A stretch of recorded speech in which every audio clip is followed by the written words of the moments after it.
Welcome two triple profit analytics weekly stock market view dated 13th June. ഇന്ന് നമ്മൾ cover ചെയ്യുന്നത് 15th June മുതൽ 19th June വരെയുള്ള വീക്കാണ്. എന്തായാലും നമ്മളെ സംബന്ധിച്ചിടത്തോളം ഒരു പോസിറ്റീവായിട്ടുള്ളൊരു ക്ലോസിംഗ് ആണ് കഴിഞ്ഞ വീക്കിൽ നമ്മൾ കണ്ടത് അല്ലേ. അപ്പോൾ കുറച്ച് ദിവസങ്ങളായിട്ട് മാർക്കറ്റ് ഒരു കൺസോളിഡേഷൻ്റെ മൂഡിലായിരുന്നെങ്കിലും മിഡ് ക്യാപ്പുകളിലും സ്മോൾ ക്യാപ്പുകളിലൊക്കെ ഒരു നല്ല ബൈയിങ് ഉണ്ട് എന്നുള്ളതും അത് വരും ദിവസങ്ങളിൽ ഈ യുദ്ധം അവസാനിക്കുകയും മാർക്കറ്റിൻ്റെ മുകളിലേക്കുള്ള ഒരു മൂവ്മെൻറ്റിനുള്ള മുന്നോടിയാണെന്നുള്ളത് നമ്മൾ റിപ്പീറ്റഡ് ആയിട്ട് കഴിഞ്ഞ വീഡിയോകളിൽ സംസാരിച്ചിരുന്നത് നിങ്ങൾ ഒരുപക്ഷെ ശ്രദ്ധിച്ചിട്ടുണ്ടായിരിക്കും. അതായത് സ്റ്റോക്കുകൾ വാങ്ങാനുള്ളൊരു സമയമാണ്, അക്യുമുലേറ്റ് ചെയ്യാനുള്ളൊരു സമയമാണ് എന്നുള്ളത് തന്നെയാണ് അതിൻ്റെ ഒരു കൃത്യമായിട്ടുള്ളൊരു മീനിങ് ആയിരുന്നത്. അതായത് യുദ്ധം തുടങ്ങുന്നതിന് മുമ്പേ മാർക്കറ്റ് വലിയ രീതിയിൽ കറക്റ്റ് ചെയ്യും, അതിനുശേഷം യുദ്ധം നടക്കുന്ന സമയത്തൊക്കെ ഇതുപോലെ കൺസോളിഡേഷൻ. പക്ഷേ ഇത് അവസാനിക്കും എന്നുള്ള ഒരു സ്റ്റേജിന് മുമ്പ് തന്നെ മാർക്കറ്റ് അത് അവസാനിച്ചാൽ ഉണ്ടാകുന്ന പോസിറ്റീവ് കാര്യങ്ങളെ ഡിസ്കൗണ്ട് ചെയ്തുകൊണ്ട് മാർക്കറ്റിൽ ബൈയിങ് തുടങ്ങുകയും ചെയ്യും. അതായിരുന്നു നമ്മൾ കഴിഞ്ഞ കുറച്ച് വീക്സ് ആയിട്ട് നമ്മൾ കണ്ടുകൊണ്ടിരുന്നത്. അപ്പോൾ ഇന്ന് ഫ്രൈഡേയിലൊരു പോസിറ്റീവായിട്ടുള്ള യുദ്ധം അവസാനിക്കാനുള്ള രീതിയിലേക്കുള്ളൊരു മൂവ്മെൻറ്റുകൾ നമ്മൾ കാണുന്നുണ്ട്. അത് നമുക്ക് കാണാം. കുറേ സമയമായിട്ട് നമ്മൾ കണ്ടിരുന്നത് ഒട്ടും സീരിയസ് അല്ലാത്ത ഒരു യുദ്ധം അവസാനിപ്പിക്കാനുള്ളൊരു ഡിസ്കഷൻസാണ്. അതിൽ തന്നെ പാകിസ്ഥാനാണ് മുന്നിൽ നിന്നുകൊണ്ട് അതിൻ്റെ ഡിസ്കഷൻസൊക്കെ മുന്നോട്ട് കൊണ്ടുപോയിരുന്നത്. അപ്പോൾ അതിലൊരു സീരിയസ് ആയിട്ടുള്ളൊരു മൂവ്മെൻ്റ് ആയിട്ട് നമ്മൾ തോന്നുന്നില്ല. അപ്പോൾ അടുത്തത് ഇതിൻ്റെ ഒരു ഡിസ്കഷനൊക്കെ നടക്കുന്നത് ജനീവയിലൊക്കെയാണ്. അപ്പോൾ അതിനെ നമുക്ക് ഒരു സൊല്യൂഷനിലേക്ക് മൂവ് ചെയ്യുന്നു എന്നുള്ളതിൻ്റെ ഒരു ട്രെൻഡായിട്ട് തന്നെ എടുക്കാം. ഞാൻ പേഴ്സണലി എൻ്റെ അടുത്ത് കോൺടാക്ട് ചെയ്യുന്ന എല്ലാ ക്ലയൻസിൻ്റെ അടുത്തും ഞാൻ പറഞ്ഞുകൊണ്ടിരുന്നത് ഇതാണ് ഐഡിയലായിട്ടുള്ള സിറ്റുവേഷൻ ഇൻവെസ്റ്റ് ചെയ്യാനായിട്ട് എന്നുള്ളത്. കാരണം എല്ലാവരും കൺഫ്യൂസ്ഡ് ആയിട്ട് ഇരിക്കുന്ന ഒരു സമയമാണ് മാർക്കറ്റിൽ ഇൻവെസ്റ്റ് ചെയ്യാനായിട്ട് ഏറ്റവും ഐഡിയലായിട്ടുള്ള സമയം. പക്ഷേ നമ്മൾ ഇൻവെസ്റ്റ് ചെയ്യുന്ന കമ്പനികൾ വളരെ സോളിഡായിട്ടുള്ള കമ്പനികളാണ് എന്ന് നമ്മൾ ഉറപ്പിക്കണം. കാരണം ഈവൻ നമ്മളുടെ ആ ഒരു കാൽക്കുലേഷൻ തെറ്റിയാൽ പോലും കുറച്ച് വെയിറ്റ് ചെയ്ത് കഴിഞ്ഞാൽ ഈ സ്റ്റോക്ക് കമ്പനിയുടെ ഫണ്ടമെൻ്റൽ ബിസിനസ് മോഡൽ കാരണം തന്നെ രക്ഷപ്പെട്ടു വരും എന്നുള്ളത് കൊണ്ട് തന്നെ നമ്മൾ ആ ഒരു ഇങ്ങനെയുള്ള റിസ്കുകൾ എടുക്കുമ്പോഴാണ് നമ്മളെ സംബന്ധിച്ചിടത്തോളം ആ റിസ്ക് എടുക്കുന്നത് പോലും നമ്മൾ ഫണ്ടമെൻ്റലി നല്ല കമ്പനികളിലും നല്ല ബിസിനസ് മോഡലുള്ള കമ്പനികളിലാണെങ്കിൽ നമ്മുടെ ഡിസിഷൻ കൂടെ ശരിയാകുന്ന സമയത്ത് നമ്മൾക്കൊരു വലിയൊരു ചേഞ്ച് ആയിരിക്കും നമ്മുടെ പോർട്ട്ഫോളിയോയിലൊക്കെ വരാൻ പോകുന്നത്. അതായിരുന്നു നമ്മൾ കഴിഞ്ഞ ദിവസത്തിലൊക്കെ നമ്മൾ ഡിസ്കസ് ചെയ്തിരുന്നത്. നമ്മളിപ്പോൾ കാണുന്നത് നിഫ്റ്റിയുടെ കഴിഞ്ഞ വീക്കിലി ചാർട്ടാണ്. കഴിഞ്ഞ വീക്കിൽ ക്ലോസ് ചെയ്തിരിക്കുന്നത് 23,622 കഴിഞ്ഞ വീക്കിൽ 256 പോയിൻറ്റ്സ് പോസിറ്റീവായിട്ടാണ് ക്ലോസ് ചെയ്തിരിക്കുന്നത് നമുക്ക് കാണാൻ സാധിക്കും. അപ്പോൾ ഫ്രൈഡേയിൽ മോർ ദാൻ 400 പോയിൻറ്റ്സിൻ്റെ വലിയൊരു റാലി വന്നിട്ട് പോലും 256 പോയിൻറ്റ്സിൻ്റെ ഒരു പോസിറ്റീവ് ക്ലോസിംഗാണ് നമുക്ക് ലഭിച്ചിട്ടുള്ളൂ അല്ലേ. അപ്പോൾ അതായത് കഴിഞ്ഞ വീക്കിൽ ഈ ഫ്രൈഡേയിൽ റാലി ഇല്ലായിരുന്നെങ്കിൽ ക്ലിയർ ആയിട്ടുള്ളൊരു നെഗറ്റീവ് ക്ലോസിംഗ് ആണ് നമുക്ക് വരുമായിരുന്നുള്ളൂ. അപ്പോൾ എന്തായാലും മാർക്കറ്റ് 26,373 എന്നുള്ള ഒരു സെൽ ഓഫ് 22,182 വരെയും പോയതിന് ശേഷം ഒരു നമുക്കറിയാം യുദ്ധത്തിനൊരു ഇതിനിടയിലൊരു റിസൊല്യൂഷൻ വരും എന്നുള്ള രീതിയിലുള്ള ഡിസ്കഷൻ നടന്നപ്പോഴാണ് പിന്നെ ഒരു റാലി നമ്മൾ കണ്ടത്. അത് ഇപ്പോൾ വീണ്ടും ഒരു കൺസോളിഡേഷനും ഒക്കെ ഒരു 23,000 ലെവലിലൊക്കെ ട്രേഡ് ചെയ്തുകൊണ്ടിരുന്ന മാർക്കറ്റ്. പക്ഷേ കഴിഞ്ഞ ദിവസങ്ങളിൽ ഞാനെപ്പോഴും പറയുന്നൊരു കാര്യമാണ് മാർക്കറ്റ് ഇനി ഇവിടുന്ന് 23,000 നിന്ന് 21,000ലേക്കും 20,000ലേക്കൊക്കെ പോകുന്നുള്ള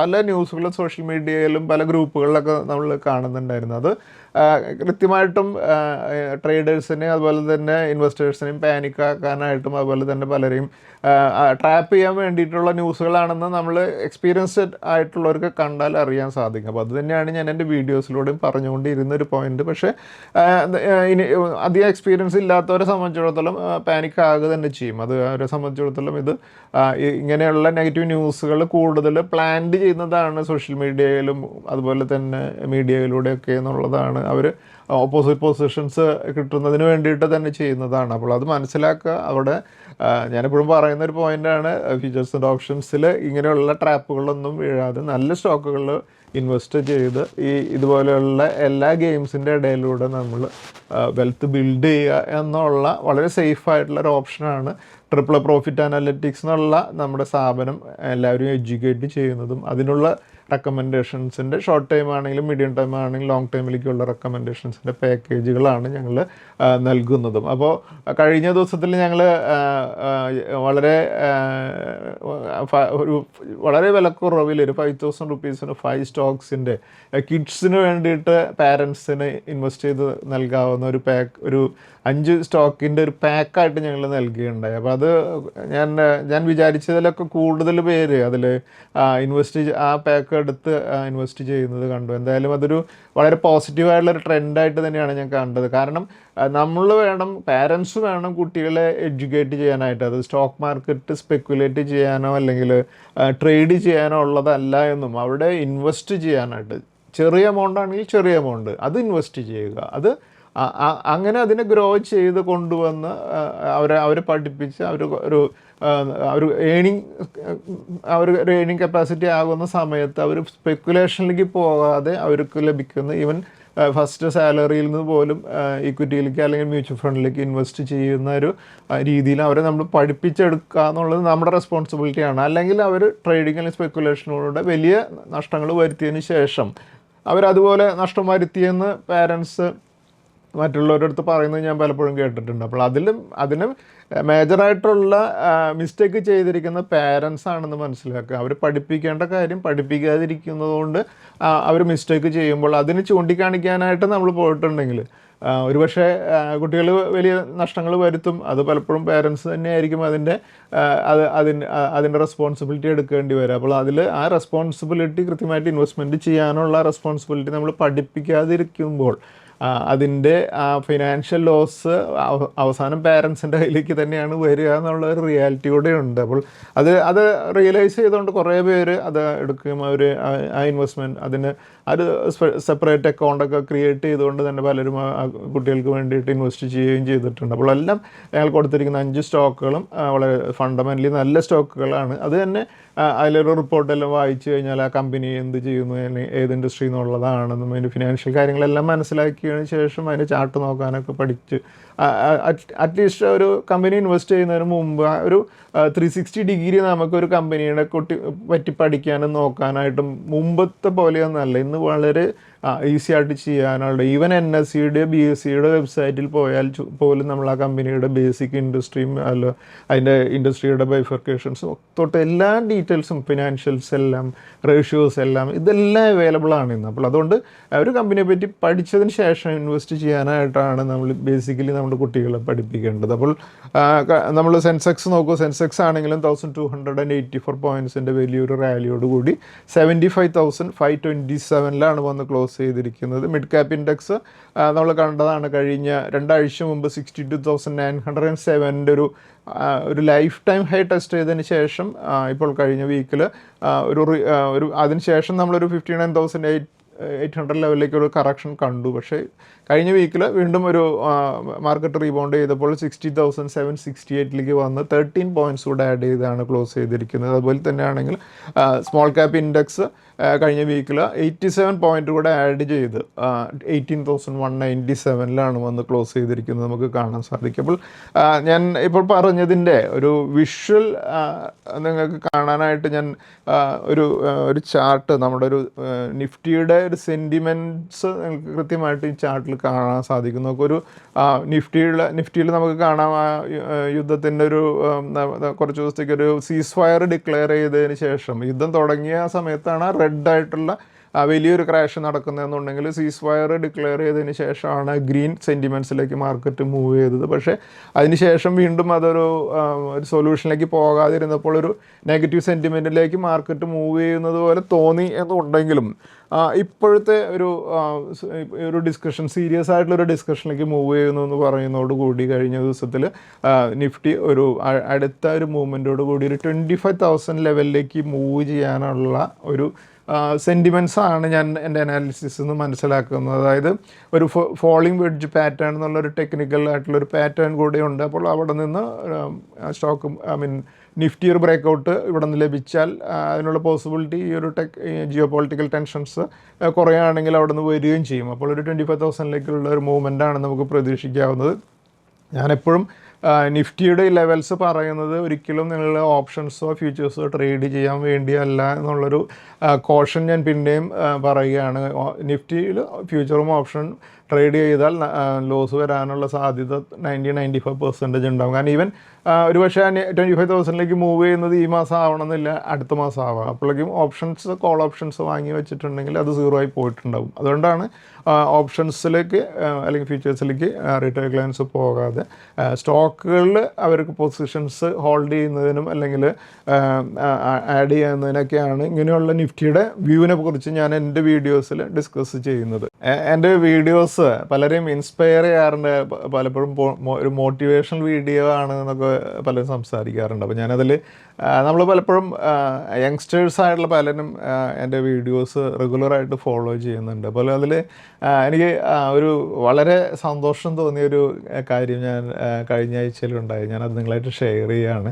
നമ്മളിതിനു മുമ്പും ഒരു CA ശ്രീകുമാർ എന്ന് പറഞ്ഞ് ഒരു കുട്ടി ചാർട്ടേഡ് അക്കൗണ്ടൻസി പാസ്സായത് നമ്മുടെ വീഡിയോയിൽ ഞാൻ ഷെയർ ചെയ്തിരുന്നതാണ്. അത് നമ്മൾ അന്ന് CA ഇൻസ്റ്റിറ്റ്യൂട്ടിൽ നിന്നുള്ള എല്ലാവരും ശ്രീകുമാറിനെ ഫെസിലിറ്റേറ്റ് ചെയ്യുന്ന ഒരു ഫോട്ടോ ആണ് നിങ്ങൾ കാണുന്നത്. അപ്പോൾ ആക്ച്വലി ശ്രീകുമാറിനെ കുറിച്ച് പറയുമ്പോൾ നമ്മൾ ബേസിക്കലി ചാർട്ടേഡ് അക്കൗണ്ടൻസിക്ക് പഠിക്കുന്ന അതിൻ്റെ ഒരു ബുദ്ധിമുട്ട് നമുക്ക് എല്ലാവർക്കും അറിയാമല്ലോ. അപ്പോൾ ഞാനും അതിലൂടെ കടന്നു പോയിട്ടുള്ള ഒരാളായതുകൊണ്ട് നമുക്ക് അതിൽ എത്രയും അവേഴ്സിൻ്റെ ഓരോ ദിവസം ഞാൻ പഠിക്കുന്ന സമയത്തൊക്കെ 14 hours നമ്മൾ അതിന് വേണ്ടിയിട്ട് എഫർട്ട് ഇടാറുണ്ട്. അപ്പോൾ ഞാൻ പഠിക്കുന്ന സമയത്ത് ഞാൻ പഠിക്കാനായിട്ടുള്ള ലീവിൽ തലയൊക്കെ മുട്ടയടിച്ച് അതിനുവേണ്ടി ഇരിക്കുക. കാരണം പുറത്തേക്ക് പോകാതിരിക്കാൻ തോന്നാൻ വേണ്ടിയിട്ടാണ് ഞങ്ങളത് ചെയ്യുന്നത്. അപ്പോൾ അത്രയും ഡെഡിക്കേറ്റഡ് ആയിട്ട്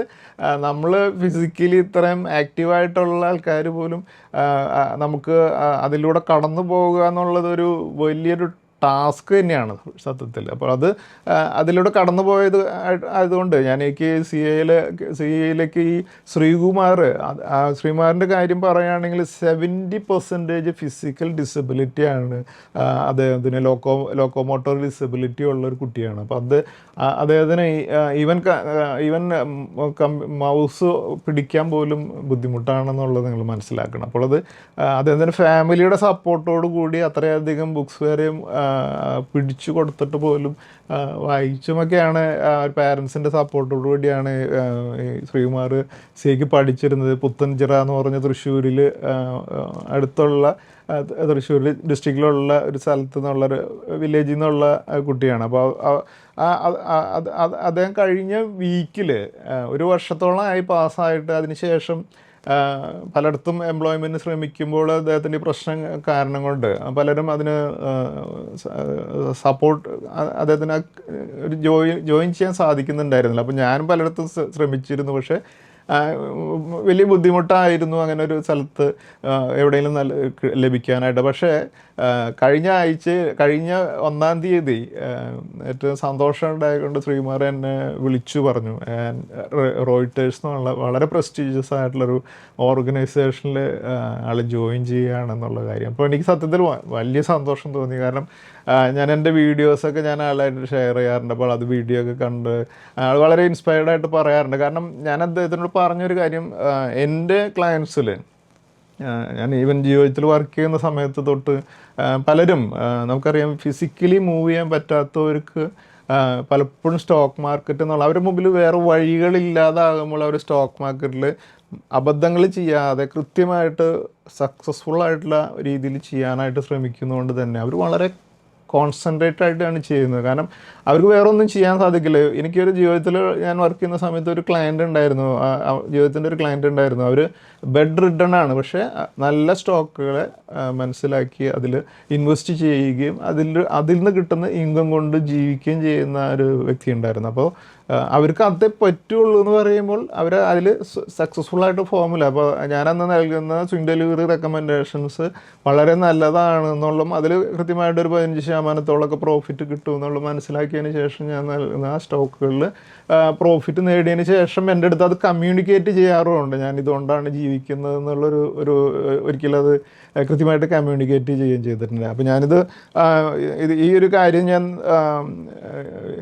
ഞാൻ എന്നെ വിളിച്ചപ്പോൾ ഞാൻ പുള്ളിയോട് ശ്രീകുമാറിനോട് ഞാൻ പറഞ്ഞിരുന്നൊരു കാര്യമാണ്. അപ്പോൾ ശ്രീകുമാർ എന്നോട് കൃത്യമായിട്ടൊരു 1 crore പോർട്ട്ഫോളിയോ ക്രിയേറ്റ് ചെയ്യാനുള്ള രീതിയിൽ നമ്മൾ കാര്യങ്ങൾ പ്ലാൻ ചെയ്ത് നമ്മൾ ഇൻവെസ്റ്റ്മെൻറ്റ് നടത്തി ചെയ്യുകയാണെങ്കിൽ നമ്മളെ സംബന്ധിച്ചിടത്തോളം ഒരിക്കലും നമ്മൾക്കൊരു ഇൻകം ഇല്ല എന്നുള്ളൊരു പ്രശ്നം ഉണ്ടാകില്ല എന്നുള്ളത് ഞാൻ കൃത്യമായിട്ട് കമ്മ്യൂണിക്കേറ്റ് ചെയ്തതിന് ശേഷം ആൾ കുറേ കാര്യങ്ങൾ പഠിക്കാനായിട്ട് ശ്രമിക്കുന്നുണ്ടായിരുന്നു. അതോടൊപ്പം തന്നെ ഞാൻ എൻ്റെ ബുക്ക് ശ്രീകുമാറിന് അയച്ചു കൊടുത്തിരുന്നു. അപ്പോൾ കഴിഞ്ഞ ദിവസത്തിൽ ശ്രീകുമാർ ആ ബുക്ക് ലഭിച്ചതിന് ശേഷം ഒരു താങ്ക്സ് മെസ്സേജായിട്ട് ശ്രീകുമാറിൻ്റെ സ്റ്റാറ്റസായിട്ട് ഇട്ടിരുന്ന ഒരു മെസ്സേജാണ് നിങ്ങളിപ്പോൾ കാണുന്നത്. അപ്പോൾ എന്തായാലും നമ്മുടെ ഒരു സ്റ്റോക്ക് മാർക്കറ്റിൻ്റെ ഒരു പോസിറ്റീവായിട്ടുള്ള ഞാൻ കണ്ട ഏറ്റവും വലിയൊരു പോസിറ്റീവായിട്ടുള്ളൊരു കാര്യമാണ് ഈവൻ വീട്ടിൻ്റെ പുറത്തിറങ്ങാൻ പറ്റാത്ത ഒരാൾക്ക് പോലും സ്റ്റോക്ക് മാർക്കറ്റിലെ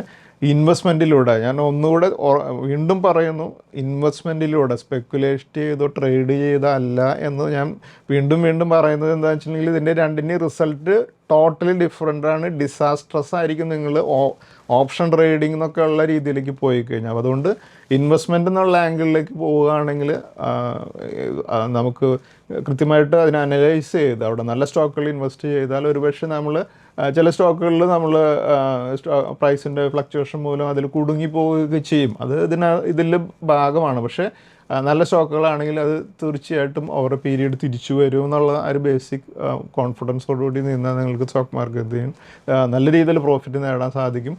അതിൽ ശ്രീകുമാറിൻ്റെ ഒരു കാര്യം നമുക്ക് മനസ്സിലാക്കാം. അദ്ദേഹം ഇത്രയും അധികം ഹാർഡ് വർക്ക് ചെയ്ത് ഇവിടെ ചാർട്ടേഡ് അക്കൗണ്ട്സിൽ നിന്നൊരു ക്വാളിഫിക്കേഷൻ നേടിയിട്ടുള്ള അദ്ദേഹമാണ്. അദ്ദേഹത്തിന് റോയിട്ടേഴ്സ് എന്നുള്ള കമ്പനിയിൽ വളരെ നല്ലൊരു ഫ്യൂച്ചർ ഉണ്ടാകട്ടെന്ന് ഞാൻ ആശംസിക്കുകയാണ്. അതുപോലെ തന്നെ എനിക്ക് ഏറ്റവും സന്തോഷം തോന്നിയൊരു കാര്യം എപ്പോഴും അദ്ദേഹം ആ ഒരു മെസ്സേജിൽ എൻ്റെ മെൻറ്ററാണ് സജീഷ് സാർ എന്ന് പറഞ്ഞിട്ടുണ്ടായിരുന്നു. അപ്പോൾ ശരിക്കും പറഞ്ഞാൽ ഒരാളെ നമ്മൾ മെൻറ്ററായിട്ട് ആക്സെപ്റ്റ് ചെയ്ത് ആളിൽ നിന്നുള്ള നല്ല കാര്യങ്ങൾ മനസ്സിലാക്കി മുന്നോട്ട് പോവുകയും ഞാൻ പറയുന്ന വീഡിയോസ് സ്ഥിരമായിട്ട് ശ്രീകുമാർ കാണുന്നുണ്ടെന്നാണ് ഞാൻ ഇപ്പോൾ മനസ്സിലാക്കുന്നത്. അപ്പോൾ അതിൽ ഞാൻ കൃത്യമായിട്ട് പറയുന്ന ഒരു കാര്യമാണ് സ്റ്റോക്ക് മാർക്കറ്റിൻ്റെ റോങ് സൈഡ് ഉണ്ട്, അതിലേക്ക് പോവാതിരിക്കുക. റൈറ്റ് സൈഡിൽ പോയി കഴിഞ്ഞാൽ നമ്മൾക്ക് ജീവിതത്തിൽ വലിയ വിജയങ്ങളുണ്ടാകും.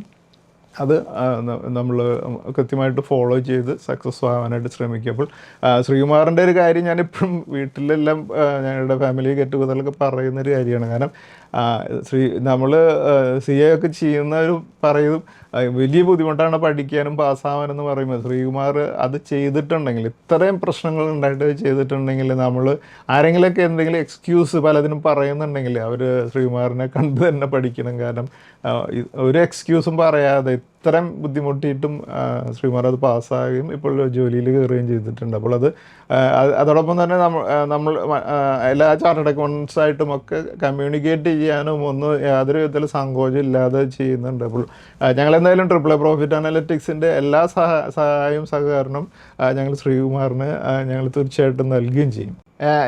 എൻ്റെ പുസ്തകം ക്രിയേറ്റ് വെൽത്ത് വിത്ത് കോൺഫിഡൻസ് എന്നുള്ള ബുക്ക് ആമസോണിലും ഫ്ലിപ്കാർട്ടിലും നല്ല രീതിയിൽ മൂവ് ചെയ്യുന്നുണ്ട്. കുറേയധികം ഇൻവെസ്റ്റേഴ്സ് അതിനെ നല്ല രീതിയിൽ അത് വായിക്കുന്നുണ്ട്. കുറേ നമ്മുടെ ക്ലയൻസും ഒക്കെ അതിനെക്കുറിച്ച് നല്ല ഫീഡ്ബാക്കുകൾ അതിനെക്കുറിച്ച് നൽകുന്നുണ്ട്. അപ്പോൾ അത് എന്തായാലും ഒരു ഗിവ് ആൻഡ് ടേക്ക് എന്നുള്ള രീതിയിൽ അതൊരു ആക്ച്വലി കുറേ ഹാർഡ് വർക്ക് ചെയ്ത് ഞാൻ കുറേ അതിനെ കൈകൊണ്ട് എഴുതിയാണ് അത് ചെയ്തിട്ടുള്ളത്. അപ്പോൾ അതെല്ലാം ആ സമയത്തെല്ലാം എൻ്റെ വൈഫ് വരെ ചോദിക്കാറുണ്ട് ഇത്ര എഫേർട്ട് ഇടുന്നതിൻ്റെ കാര്യം എന്താണെന്നുള്ളത്. പക്ഷേ നമ്മളത് ചെയ്ത് കഴിഞ്ഞാൽ ഇപ്പോൾ അതിന് ലഭിക്കുന്ന ഒരു ഫീഡ്ബാക്കുകൾ, അതുപോലെ തന്നെ എൻ്റെ ഒരു 10-25 വർഷത്തെ എക്സ്പീരിയൻസ് അങ്ങനെ ഒരു ഡോക്യുമെൻ്റ് ചെയ്ത് വെക്കണം എന്നുള്ളത് അടുത്തൊരു ജനറേഷന് വേണ്ടി എന്നുള്ള എൻ്റെ ഒരു ആഗ്രഹമായിരുന്നു. അതെന്തായാലും കംപ്ലീറ്റ് ചെയ്തു. കുറേ പേര് അതിന് യൂസ് ചെയ്തുകൊണ്ടിരിക്കുന്നുണ്ട്. അപ്പോൾ അതിൽ ഇപ്പോഴത്തെ ഞാൻ കുറച്ച് ദിവസമായിട്ട് ഞാൻ ഫേസ് ചെയ്തുകൊണ്ടിരുന്ന ഒരു ക്വസ്റ്റ്യൻ ആയിരുന്നു,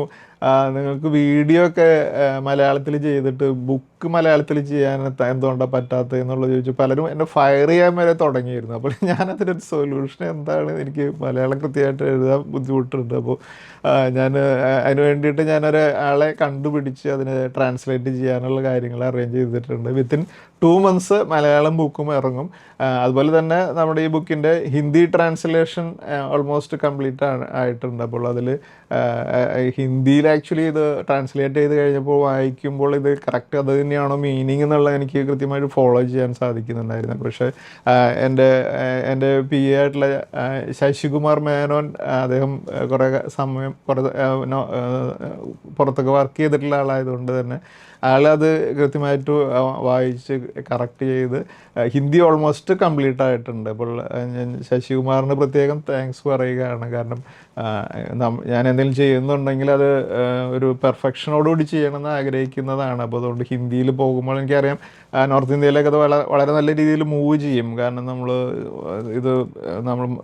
പ്ലേസ് ചെയ്യുന്നത് ആമസോണിലും ഫ്ലിപ്കാർട്ടിലും ആയതുകൊണ്ട് തന്നെ അത് പോവും. അപ്പോൾ അതിനകത്ത് മിസ്റ്റേക്സ് ഉണ്ടാകരുതെന്നുള്ളതാണ് നമ്മുടെ ഏറ്റവും വലിയൊരു ആഗ്രഹം. അപ്പോൾ ഒന്ന്, ഞാൻ മലയാളം ബുക്ക് 2 മാസങ്ങൾ ശ്രമിക്കണം, അത് കഴിഞ്ഞ് ഞാൻ റിലീസ് ചെയ്യാം. ഹിന്ദി നമ്മൾ ഇമ്മീഡിയറ്റ് റിലീസ് ചെയ്യും.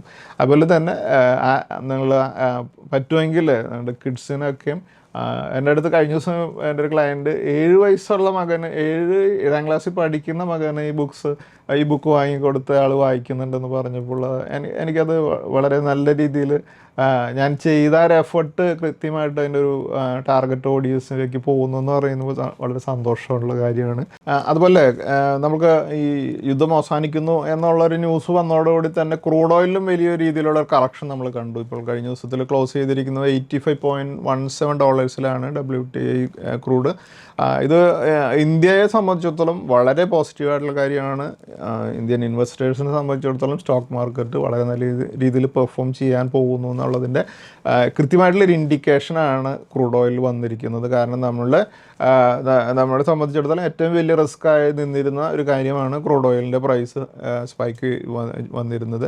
അതുപോലെ ഞങ്ങളുടെ ആപ്പ് വഴി കുറച്ച് ഓൾമോസ്റ്റ് കഴിഞ്ഞൊരു മാസം തുടങ്ങിയ ഒരു അലർട്ട് മെസ്സേജസിൻ്റെ ഒരു കാര്യം ഞങ്ങൾ നൽകിയിരുന്നു. അപ്പോൾ അതിൽ കഴിഞ്ഞ വീക്കിൽ നൽകിയൊരു റെക്കമെൻഡേഷൻ അല്ല, ഞങ്ങളൊരു ഇൻഫോർമേഷൻ ആയിരുന്നു. ഏജിസ് ലോജിസ്റ്റിക്സ് എന്നുള്ള സ്റ്റോക്ക് ഞങ്ങളൊരു 850 ലെവലിൽ അത് ട്രേഡ് ചെയ്തുകൊണ്ടിരിക്കുമ്പോൾ ഒരു 900 ലെവലായിരിക്കും അടുത്തൊരു റെസിസ്റ്റൻസ് എന്നുള്ളൊരു കാര്യമാണ് ഞങ്ങൾ കമ്മ്യൂണിക്കേറ്റ് ചെയ്തിരുന്നത്. ആ സ്റ്റോക്ക് ആക്ച്വലി അത് വിത്തിൻ 1 day അത് മൂവ് ചെയ്ത് 960 വരെയൊക്കെ മൂവ് ചെയ്യുകയുണ്ടായി. അപ്പോൾ ഞങ്ങളെപ്പോഴും വളരെ നല്ല ഫണ്ടമെൻ്റൽ ഏതെങ്കിലും സ്റ്റോക്കുകളിൽ അതിൻ്റെ ഒരു ടെക്നിക്കൽ ബ്രേക്കൗട്ടുകളോ അല്ലെങ്കിൽ ഏതെങ്കിലും ന്യൂസുകളോ അല്ലെങ്കിൽ ഏതെങ്കിലും ഡിവിഡൻഡിൻ്റെയൊക്കെ റെക്കോർഡ് ഡേറ്റുകളൊക്കെ ആയിരിക്കും ഞങ്ങൾ അതിലൂടെ കമ്മ്യൂണിക്കേറ്റ് ചെയ്യുന്നത്.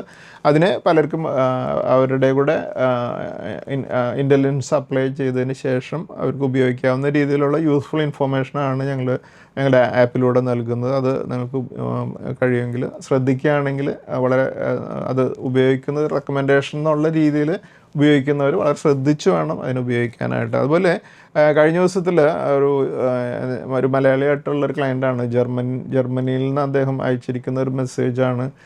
ഗോൾഡിൽ അദ്ദേഹത്തിന് കുറേയധികം പൊസിഷൻ ഹോൾഡിംഗ് ഉണ്ട് എന്ന് പറഞ്ഞുകൊണ്ടൊരു മെസ്സേജ് അയച്ചിട്ടുണ്ട്. അപ്പോൾ എൻ്റെ ഒരു വ്യൂ ആണ് അദ്ദേഹം ചോദിക്കുന്നത്. അപ്പോൾ നമുക്കറിയാം ഗോൾഡ് ഓൾമോസ്റ്റ് ഒരു $1,000 ഹൈ ലെവലിൽ നിന്ന് കറക്റ്റ് ചെയ്ത് കഴിഞ്ഞ ദിവസത്തിൽ ഞാൻ ചാർട്ട് എടുക്കുന്ന സമയത്ത് $4,218 പെർ ഔൺസ് ആണ് ട്രേഡ് ചെയ്തുകൊണ്ടിരിക്കുന്നത്. അപ്പോൾ എന്തായാലും ഗോൾഡിലൊക്കെ ഉള്ളൊരു പൊസിഷൻ കമ്മോഡിറ്റീസിലൊക്കെ ഒരു പ്രോഫിറ്റ് ബുക്കിംഗ് ആണ് ഞാൻ കഴിഞ്ഞ ദിവസങ്ങളിൽ കണ്ടുകൊണ്ടിരിക്കുന്നത്. അപ്പോൾ ഗോൾഡ് ഒരു പക്ഷേ ഒരു ഷോർട്ട് ടൈം വ്യൂ ഇനിയും ഒരു കറക്ഷൻ കുറച്ചുകൂടെയൊക്കെ കറക്ഷൻ ഉണ്ടായേക്കാം. അതേസമയം ലോങ് ടൈം വ്യൂവിൽ ആസ് എൻ അസറ്റ് ക്ലാസ് അല്ലെങ്കിൽ നമ്മൾ ഇപ്പോൾ ഒരു ഗോൾഡ് ഫിസിക്കലി വാങ്ങുന്നവരൊന്നും യാതൊരു വിധത്തിലും പാനിക് ആവേണ്ട കാര്യമൊന്നുമില്ല. അപ്പോൾ അതിലൊരു വീണ്ടും ഒരു $5,000 അല്ലെങ്കിൽ ഒരു $6,000 പിന്നീട് അത് ഗോൾഡ് മൂവ് ചെയ്ത് വരും. പക്ഷേ ഇമ്മീഡിയറ്റ് ആയിരിക്കണം എന്നില്ല മൂവ്മെൻറ്റ്. അപ്പോൾ ഞാൻ അദ്ദേഹത്തിൻ്റെ എനിക്ക് കൃത്യമായിട്ടുള്ള ചോദ്യത്തിൽ രണ്ട് ആംഗിൾ ഉണ്ട്.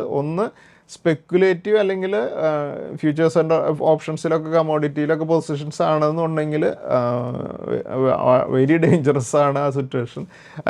അതുകൊണ്ട് തന്നെ അതിൽ നിന്ന് മാറി നിൽക്കാനാണ് ഞാൻ പറയുക. ഞാൻ അതല്ല അദ്ദേഹത്തിൻ്റെ പൊസിഷൻ, ഫിസിക്കലി ഗോൾഡ് വാങ്ങിയിരിക്കുന്നതാണ് എന്നുണ്ടെങ്കിൽ അല്ലെങ്കിൽ ETF റൂട്ടിലാണെന്നുണ്ടെങ്കിൽ ഒരു ലോങ് ടൈം ഹോൾഡ് ചെയ്യാൻ കപ്പാസിറ്റി ഉണ്ടെങ്കിൽ അവിടെ വലിയ റിസ്ക്കുകളൊന്നുമില്ല എന്നുള്ളതാണ് എൻ്റെ ആൻസർ. അപ്പോൾ ഇതിൽ ഫ്യൂച്ചേഴ്സ് ആൻഡ് ഓപ്ഷൻസിനാണെങ്കിൽ ടോട്ടലി ഡിഫറെൻ്റ് ആണ് നമ്മുടെ ആൻസർ. അല്ല ഫിസിക്കലാണെന്നുണ്ടെങ്കിൽ ധൈര്യമായിട്ട് ഹോൾഡ് ചെയ്യുക. അതേസമയം ഇന്നലെ ഫ്രൈഡേയിലുണ്ടായ ഏറ്റവും വലിയ ഒരു ഗ്ലോബലായിട്ടുള്ള എല്ലാവരുടെയും അറ്റൻഷൻ എടുത്തിരുന്ന ഒരു കാര്യമാണ് SpaceX IPO നടന്നത്. അപ്പോൾ എലോൺ മസ്കിൻ്റെ കമ്പനിയായിട്ടുള്ള SpaceXൻ്റെ IPO നടന്നു. വലിയ സക്സസ്ഫുൾ ആയിട്ടുള്ള ഒരു IPO ആണ് നടന്നിരിക്കുന്നത്. അത് ലിസ്റ്റ് ചെയ്തോടുകൂടി എലോൺ മസ്ക് വേൾഡിലെ ആദ്യത്തെ ട്രില്യനെയറായി മാറിയിരിക്കുകയാണല്ലോ. അപ്പോൾ ഒരു ട്രില്യനെയർ ആദ്യമായിട്ട് വരികയാണ്. SpaceX $150 പെർ ഷെയറാണ് നാസ്ഡാക്കിൽ ലിസ്റ്റ് ചെയ്തിരുന്നത്. അതിനുശേഷം ഒരു 19% മുകളിലേക്ക് മൂവ് ചെയ്തിട്ടാണ് ക്ലോസ് ചെയ്തിരിക്കുന്നത്. എന്തായാലും SpaceX ഒരു ലോസിലുള്ള കമ്പനിയാണ് നമുക്കറിയാം. പക്ഷേ വളരെ വലിയ ഡിമാൻഡാണ് നമ്മളെ സ്റ്റോക്ക്.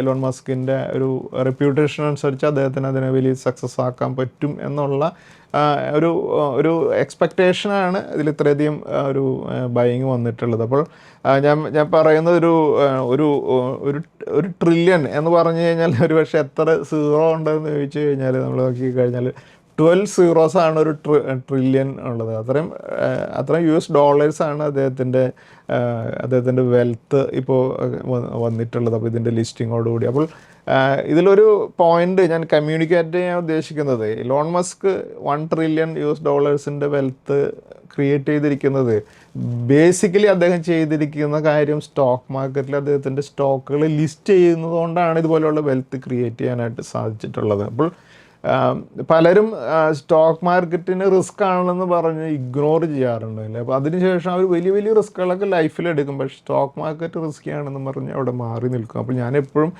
പറയുന്നൊരു കാര്യമാണ്, നിങ്ങൾ 50 വയസ്സായിട്ടും നിങ്ങൾക്കൊരു 1 crore പോർട്ട്ഫോളിയോ ക്രിയേറ്റ് ചെയ്യാനായിട്ട് സാധിച്ചില്ല എന്നുണ്ടെങ്കിൽ നിങ്ങൾ ഏറ്റവും പവർഫുള്ളായിട്ടുള്ള വെൽത്ത് ക്രിയേറ്റ് ചെയ്യാനുള്ള ഒരു മീഡിയത്തിനെയാണ് നിങ്ങൾ ഇഗ്നോർ ചെയ്തിരിക്കുന്നത്. അപ്പോൾ ഞാൻ പറയാം അതൊരു ഫെയിലുവർ തന്നെയാണ്. ലൈഫിൽ ഏറ്റവും വലിയൊരു ഫെയിലുവറിൽ ഒന്ന് പെടും. 50ാമത്തെ വയസ്സിലെത്തുമ്പോൾ ഒരു 1 crore പോർട്ട്ഫോളിയോ നിങ്ങളുടെ കയ്യിൽ ഇല്ലെങ്കിൽ എന്നുള്ളതാണ്.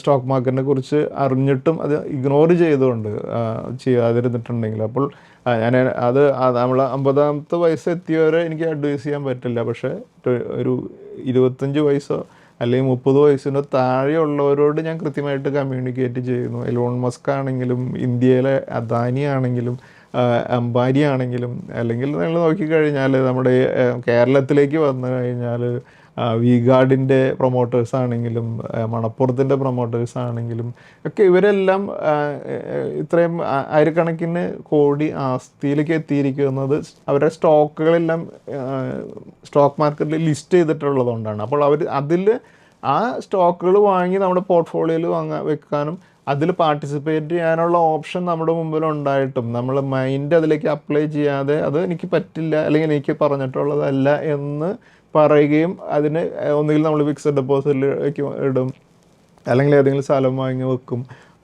അതിനുശേഷം പിന്നീട് അതിൻ്റെ ഒരു ഓപ്പർച്യൂണിറ്റി അല്ലെങ്കിൽ അത് അവിടെ സ്റ്റോക്ക് മാർക്കറ്റ് തരുന്ന ഒരു അവസരത്തിന് നമ്മൾ അതിലുള്ള ഫ്ലക്ച്വേഷൻ മൂലം അത് ഉപയോഗിക്കാതിരിക്കുന്നു. അതാണ് നമ്മൾ പലരും ചെയ്യുന്നൊരു മിസ്റ്റേക്ക്.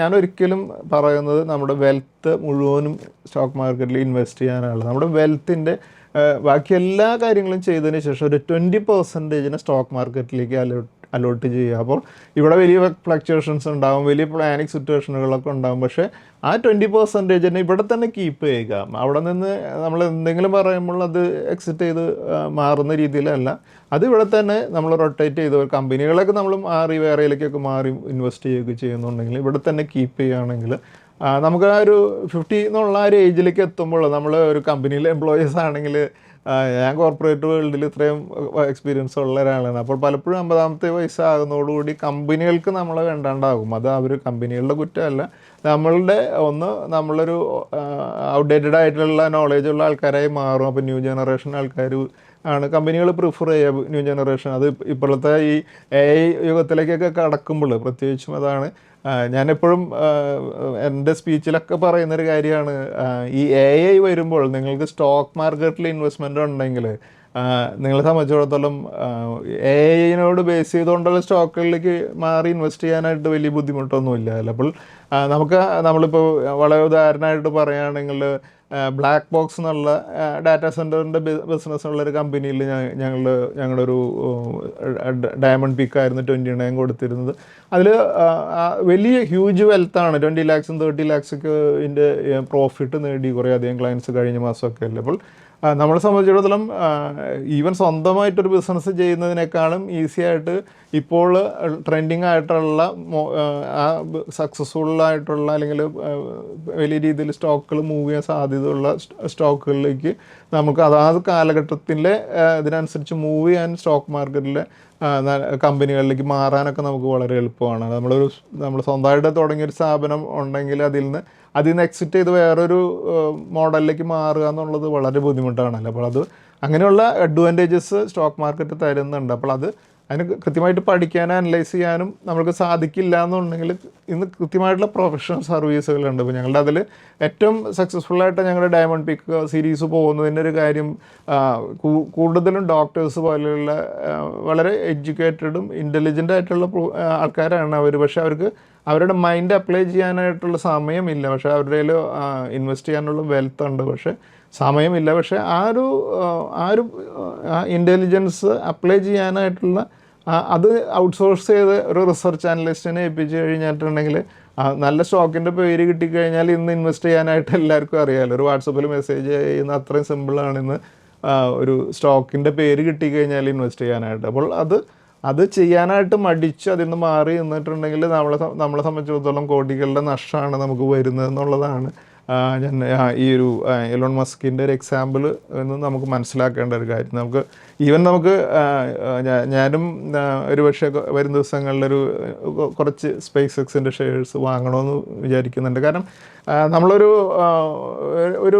ഒരാൾ വലിയ സക്സസ്ഫുൾ ആയിട്ടുള്ള ഒരാൾ വളരെ ഹാർഡ് വർക്ക് ചെയ്ത് ഒരു കാര്യം ചെയ്യുമ്പോൾ നമ്മൾക്ക് അതിലൊരു ഷെയർ ഞാൻ പറയാറുണ്ട്. ഞാൻ NVIDIA എന്നുള്ള വേൾഡിലെ ഏറ്റവും വലിയ കമ്പനിയായിട്ടുള്ള NVIDIA സ്റ്റോക്ക് ഞാൻ ഹോൾഡ് ചെയ്യുന്നുണ്ട്. അപ്പോൾ അത് നമ്മളെ സംബന്ധിച്ചിടത്തോളം ഒരു ലൈഫിലൊരു സാറ്റിസ്ഫാക്ഷൻ എന്ന് പറയുന്ന ഒരു കാര്യമുണ്ടല്ലോ. അപ്പോൾ അതിനുവേണ്ടി ചെയ്യുന്ന കാര്യങ്ങളാണ്. അപ്പോൾ ഞാൻ സ്റ്റോക്ക് മാർക്കറ്റിനെ ഇഗ്നോർ ചെയ്യുക എന്നുള്ളത് വലിയൊരു മണ്ടത്തരമാണ് എന്നുള്ളത് എല്ലാവരും മനസ്സിലാക്കുക. സ്റ്റോക്ക് മാർക്കറ്റിലെ സ്പെക്കുലേഷനെ ഇഗ്നോർ ചെയ്യണം, ഇൻവെസ്റ്റ്മെൻറ്റിനെ ഒരിക്കലും ഇഗ്നോർ ചെയ്യരുത്. അതാണ് നമ്മളിവിടെ നിന്ന് പഠിക്കേണ്ട ഏറ്റവും വലിയൊരു പാഠം. എന്തായാലും നമ്മൾ സ്പേസ് എക്സ് വരും ദിവസങ്ങളിൽ സക്സസ്ഫുള്ളായിട്ടുള്ളൊരു IPO ആയി മാറുമെന്ന് തന്നെ നമുക്ക് പ്രതീക്ഷിക്കാം. കഴിഞ്ഞ ദിവസത്തിൽ എൻ്റെ അടുത്തൊരു ക്ലയൻറ്റ് ചോദിച്ചൊരു ചോദ്യമാണ് നമ്മൾ വോള്യൂം എന്ന് പറയുന്നത് എന്താണ് ശരിക്കും, എന്തുകൊണ്ടാണ് അതിൽ ശരിക്കും ബയേഴ്സ് മാത്രമാണോ വോള്യത്തിൽ കൺസിഡർ ചെയ്യുക, അത് സെല്ലേഴ്സിനെയാണ് കൺസിഡർ ചെയ്യുക എന്നുള്ള ഒരു കാര്യം ചോദിക്കേണ്ടത്. അപ്പോൾ പലപ്പോഴും നമ്മൾ പുതിയതായിട്ട് മാർക്കറ്റിലേക്ക് വരുന്നവർക്ക് മാത്രമല്ല എക്സ്പീരിയൻസ് ആയിട്ടുള്ളവർക്ക് പോലും വോള്യൂം എന്താണെന്ന് പെട്ടെന്ന് ചോദിച്ചു കഴിഞ്ഞാൽ ഒരു കൺഫ്യൂഷനായിരിക്കും. അപ്പോൾ ആക്ച്വലി നമ്മൾ ചിന്തിക്കുകയാണെങ്കിൽ ഒരു ബൈ ക്വാണ്ടിറ്റിയും സെൽ ക്വാണ്ടിറ്റിയും ഈക്വലായിരിക്കും. കാരണം ഒരു 100 ഷെയർ ഒരാൾ വിൽക്കുന്നുണ്ടെങ്കിൽ അപ്പുറത്ത് ആ 100 ഷെയർ ബൈ ചെയ്യുന്നുണ്ടല്ലോ. അപ്പോൾ വോള്യൂം എന്ന് പറഞ്ഞിട്ടുണ്ടെങ്കിൽ ഇതാണ് ഒരു ട്രേഡർ ക്വാണ്ടിറ്റി എന്ന് പറയാം. അതായത് ഒരു എത്ര ഷെയർസ് ഒരു ദിവസം ബൈ ചെയ്യുന്നുണ്ടോ അത്രയും തന്നെ സെല്ലേഴ്സും ഉണ്ട് അല്ലേ. അപ്പോൾ അതാണ് ടോട്ടൽ ട്രേഡ് ക്വാണ്ടിറ്റി എന്നുള്ളത് നമ്മൾ ഉദ്ദേശിക്കുക. അതുപോലെ തന്നെ എന്താണ് ഈ ഡെലിവറി ക്വാണ്ടിറ്റി എന്ന് ചോദിച്ചു കഴിഞ്ഞിട്ടുണ്ടെങ്കിൽ നമുക്ക് നോക്കുകയാണെങ്കിൽ ഈ ട്രേഡഡ് ക്വാണ്ടിറ്റിയിൽ ഇപ്പോൾ എല്ലാ ട്രേഡഡ് ക്വാണ്ടിറ്റിയും നമ്മൾ അന്ന് തന്നെ സ്ക്വയർ ഓഫ് ചെയ്യുന്നില്ല അല്ലേ. അപ്പോൾ നമ്മളൊരു 1 lakh ഷെയർസ് വാങ്ങിയിട്ടുണ്ടെങ്കിൽ അതേസമയം അതിൻ്റെ ഒരു 50,000 ഷെയർസ് അന്ന് തന്നെ വിറ്റിട്ടുള്ളൂ എന്നുണ്ടെങ്കിൽ ആ ബാലൻസ് 50,000 ഷെയർസ് എന്താവും, അത് ഡെലിവറി ആകുമല്ലേ. അപ്പോൾ അത് ഡെലിവറി ആകുന്നതും അത് ഡിമാറ്റ് അക്കൗണ്ടിലേക്ക് ഡെലിവറി എടുത്ത് പോകുന്നുണ്ട്. അതിനെയാണ് ഡെലിവറി ക്വാണ്ടിറ്റി എന്ന് പറയുന്നതല്ലേ. അപ്പോൾ നമ്മളൊരു കാര്യം നോക്കുകയാണെങ്കിൽ ആക്ച്വൽ ഡെലിവറി ആയിട്ട് വരുന്ന അല്ലെങ്കിൽ സെറ്റിൽ ഡിമാറ്റ് അക്കൗണ്ടിലേക്ക് സെറ്റിൽ ചെയ്യുന്ന ഷെയർസിനെയാണ് നമ്മൾ ഒരു അതിന് ഡെലിവറി പെർസെൻറ്റേജ് കാൽക്കുലേറ്റ് ചെയ്യാനൊക്കെ ആയിട്ട് നമ്മൾ ഉദ്ദേശിക്കുക. അപ്പോൾ നമ്മൾ വോള്യൂം എന്ന് പറഞ്ഞാൽ it means total number of shares traded during a period.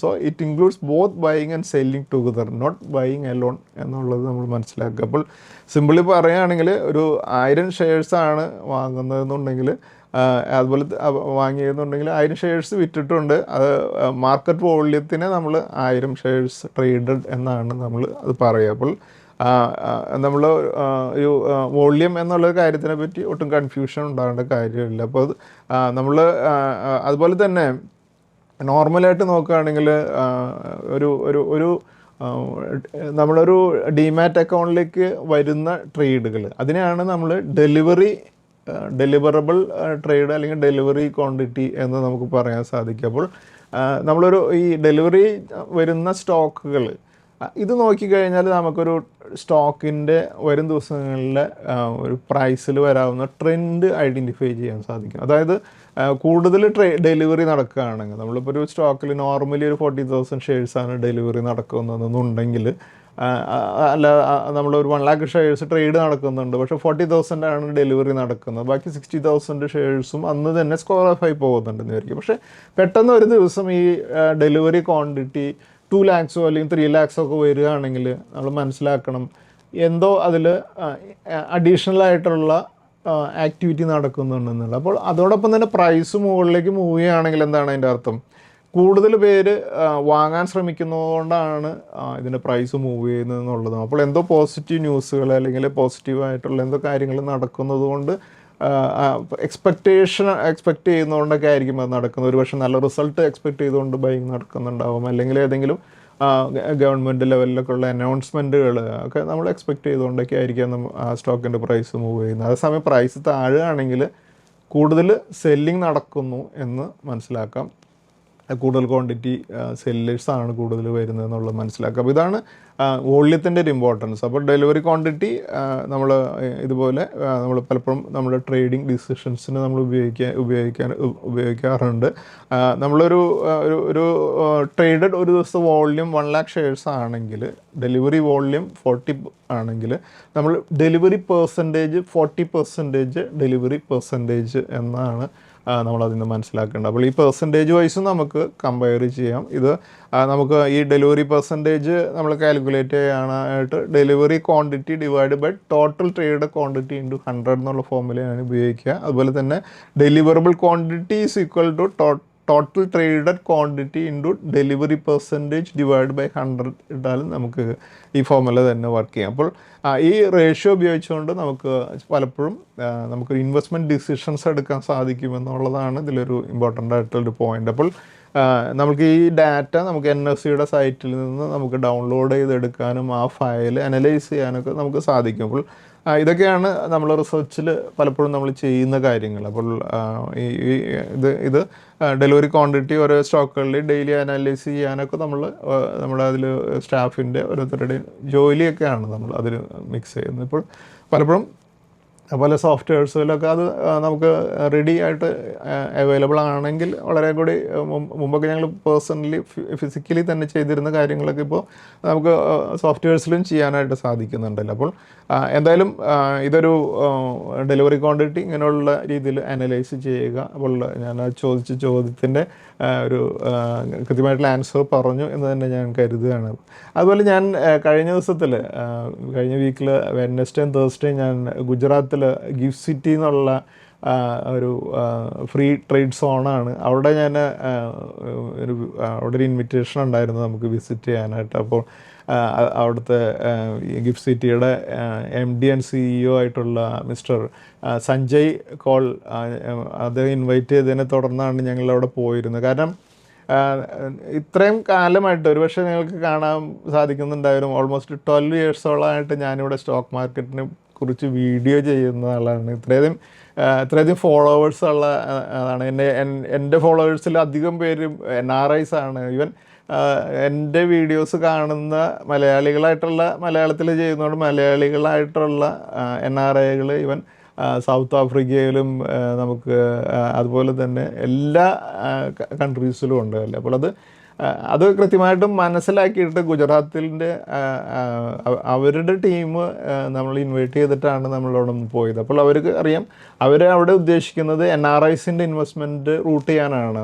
Gift സിറ്റിയുടെ മേജറായിട്ടുള്ള പർപ്പസ് ഒരു NRIക്ക് ഡോളറിൽ ഇൻവെസ്റ്റ്മെൻറ്റ് കൊണ്ടുവന്ന് അവിടെ നിന്ന് കറൻസി റിസ്ക് ഇല്ലാതെ വീണ്ടും അത് തിരിച്ച് കൊണ്ടുപോകാൻ പറ്റും എന്നുള്ളത് തന്നെയാണ് അതിലെ ഗിഫ്റ്റ് സിറ്റിയുടെ ഏറ്റവും വലിയൊരു അട്രാക്ഷൻ എന്ന് പറയുന്നത്. കാരണം ഇന്ത്യക്കകത്ത് ഇൻവെസ്റ്റ് ചെയ്ത് കഴിഞ്ഞാൽ അവർ റിപ്പാർട്ടിയേറ്റ് ചെയ്യുന്ന ഒരു സമയത്ത് ഈ കറൻസിയുടെ റിസ്ക് വരുന്നു എന്നുള്ളത് വളരെ ഒരു കൺസേൺ ആയിട്ടുള്ള കാര്യമാണ് അവരെ സംബന്ധിച്ചിടത്തോളം. അപ്പോൾ അവിടെ ഗിഫ്റ്റ് സിറ്റിയിൽ നമുക്കറിയാം ഇന്ത്യയുടെ അകത്താണെങ്കിലും അതൊരു സെപ്പറേറ്റ് സോണാണ്. സിംഗപ്പൂരോ ദുബായോ ഒക്കെ ബിസിനസ് ചെയ്യാനായിട്ട് വലിയ രീതിയിൽ ടാക്സ് എക്സംഷൻസും അതുപോലെയുള്ള ഫെസിലിറ്റീസൊക്കെ കൊടുത്തു കഴിഞ്ഞപ്പോൾ ഇന്ത്യയിൽ നിന്ന് കുറേയധികം ബിസിനസ്സുകൾ അങ്ങോട്ട് ഷിഫ്റ്റ് ചെയ്തിരുന്നു. അപ്പോൾ അത് തിരിച്ചു കൊണ്ടുവരിക എന്നുള്ള പർപ്പസോട് തുടങ്ങിയതാണ്. ഇപ്പോൾ വളരെ നല്ല രീതിയിൽ അവിടെ കാര്യങ്ങൾ നടക്കുന്നുണ്ട്. കുറേയധികം ഫിനാൻഷ്യൽ ഇൻസ്റ്റിറ്റ്യൂഷൻസും ടെക്നോളജി കമ്പനികളും എല്ലാം അവിടെ വന്നു കഴിഞ്ഞിട്ടുണ്ട്. അപ്പോൾ അവർ ഞങ്ങളുടെ അടുത്ത് കൃത്യമായിട്ടും ഈ ഒരു ഗിഫ്റ്റ് സിറ്റിയുടെ സൗകര്യങ്ങളെക്കുറിച്ച്, ടാക്സ് എക്സംഷൻസിനെ കുറിച്ച്, അതുപോലെ തന്നെ ഇൻവെസ്റ്റ് ചെയ്താലുള്ള അവർക്കുള്ള ബെനിഫിറ്റുകളെ കുറിച്ച്, അവിടെയുള്ള പ്ലഗ് ആൻഡ് പ്ലേ പോലെയുള്ള ഇമ്മീഡിയറ്റ് ഓഫീസ് തുടങ്ങാനുള്ള ഫെസിലിറ്റികളെ കുറിച്ച്. അപ്പോൾ അത് NRIസിനെ അറിയിക്കുന്നതിന് വേണ്ടിയിട്ടാണ് ഞങ്ങൾ ഇൻവൈറ്റ് ചെയ്തിരുന്നത്. അദ്ദേഹം അവിടെ ഞങ്ങൾക്ക് ഇദ്ദേഹം ഒരു സീനിയർ IAS ഓഫീസറാണ്. അത്രയധികം എക്സ്പീരിയൻസ് ഉള്ളൊരു വ്യക്തിയാണ്.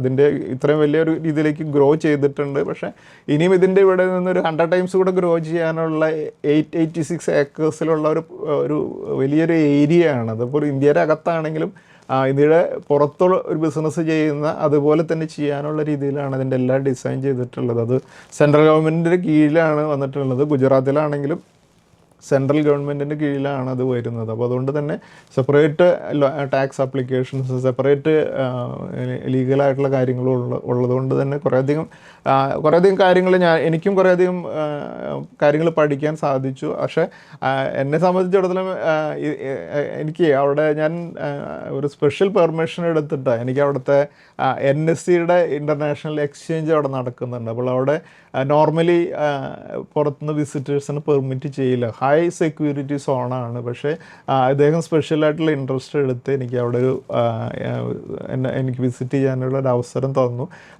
അവിടെയും സീനിയർ ഓഫീസേഴ്സായിട്ട് കാണാനായിട്ടും വളരെ ഡീറ്റെയിൽഡായിട്ട് അവിടെ നടക്കുന്ന ട്രേഡ്സിനെ പറ്റിയൊക്കെ നമുക്കറിയാം. മോർണിംഗിൽ 6:15 തുടങ്ങി പിറ്റേ ദിവസം കാലത്ത് 2:30 വരെയാണ് അവിടുത്തെ ട്രേഡിങ് നിഫ്റ്റിയിലും അതുപോലെ തന്നെ ഇൻഡെക്സുകളിലും ഓപ്ഷൻസിലൊക്കെ നടക്കുന്നത്. അപ്പോൾ അത് ഓൾമോസ്റ്റ് ഇന്ത്യയിൽ NSEയിൽ നടക്കുന്ന നിഫ്റ്റിയുടെ 2.5 ഇരട്ടി നിഫ്റ്റിയിൽ വോളിയം നടക്കുന്നുണ്ട് അവിടെ എന്നുള്ളതാണ്. അപ്പോൾ അതൊക്കെ കുറേയധികം കാര്യങ്ങൾ അവർ കൃത്യമായിട്ട് എക്സ്പ്ലെയിൻ ചെയ്ത് തന്നു. ഇപ്പോൾ ഈ ഫ്യൂച്ചേഴ്സ് ആൻഡ് ഓപ്ഷൻസിലാണ് ട്രേഡിങ് നടക്കുന്നത് എന്നുണ്ടെങ്കിലും അധികം വൈകാതെ ഇക്വിറ്റീസിലേക്കും ട്രേഡ് ചെയ്യാനായിട്ട് ഇൻവെസ്റ്റ് ചെയ്യാനായിട്ടുള്ള ഓപ്ഷൻസ് വന്നുകൊണ്ടിരിക്കുകയാണ്. അപ്പോൾ അത് വരുന്നതോടുകൂടി NRIസിന് പലപ്പോഴും അവർക്ക് നേരിട്ട് ഇന്ത്യൻ ഇക്വിറ്റീസിൽ ഈ ഗിഫ്റ്റ് സിറ്റിയിലൂടെ ഇൻവെസ്റ്റ് ചെയ്യാനും അവിടെ ചെയ്താലുള്ള ഏറ്റവും വലിയൊരു അഡ്വാൻറ്റേജ് എന്ന് പറഞ്ഞാൽ, ഇപ്പോൾ ഉദാഹരണത്തിന് എൻ്റെ ഏറ്റവും അട്രാക്റ്റീവായിട്ട് തോന്നിയൊരു പോയിന്റ്, ഇപ്പോൾ ഒരു 10 lakhs ഒരു ഡയമണ്ട് പിക്ക് എന്നുള്ള റെക്കമെൻഡേഷൻ വാങ്ങിയിട്ട് അത് 1 yearനുള്ളിൽ തന്നെ ടാർഗറ്റ് എത്തിക്കഴിഞ്ഞാൽ നമ്മൾ വിൽക്കുമ്പോൾ നമുക്കൊരു 10 lakhs ആണ് പ്രോഫിറ്റ് വരുന്നത്. അപ്പോൾ അതിൽ 20% നമുക്ക് ക്യാപിറ്റൽ ഗെയിൻ ടാക്സ് അടയ്ക്കണം. പക്ഷേ ഇവിടെയാണ് ഗിഫ്റ്റ് സിറ്റിയിലാണ് അടയ്ക്കണമെന്നുണ്ടെങ്കിൽ, അതായത് 2 lakhs നമ്മൾ ടാക്സ് അടയ്ക്കുന്നതിന് പകരം ഗിഫ്റ്റ് സിറ്റിയിലാണ് അത് ചെയ്യുന്നതെന്നുണ്ടെങ്കിൽ നിൽ ടാക്സ് ആകും. അതായത് 2 lakhsൻ്റെ സേവിങ് അവിടെ വരികയും ചെയ്യും. അതുപോലെ തന്നെ നമുക്ക് എപ്പോൾ വേണമെങ്കിലും കറൻസിയുടെ റിസ്ക് ഇല്ലാതെ ഈ എമൗണ്ട് റിപ്പാട്രിയേറ്റ് ചെയ്യാനും സാധിക്കുമെന്നുള്ളതാണ് അദ്ദേഹം പറഞ്ഞതിൽ എനിക്ക് ഏറ്റവും അട്രാക്റ്റീവ് ആയിട്ടുള്ള പോയിന്റ്.